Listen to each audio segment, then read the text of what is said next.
Hi Bearcat family, this is how you log into Imagine Math or Imagine Math Facts. This is the link here for you to use to log in. Once you get here, if your child has a tablet or an iPad or your phone, they can also scan the QR code to log in from there. It would direct you to the same website that you see here.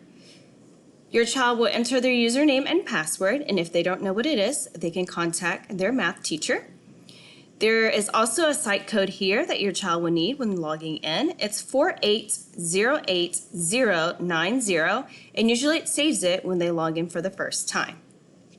Another way that you can log in is going to Google and pressing Imagine Math in the search engine. Once you get there, usually it's the first one that pops up, and it directs you to the same website. So you can either type in the search engine on Google, or you can type in the website here.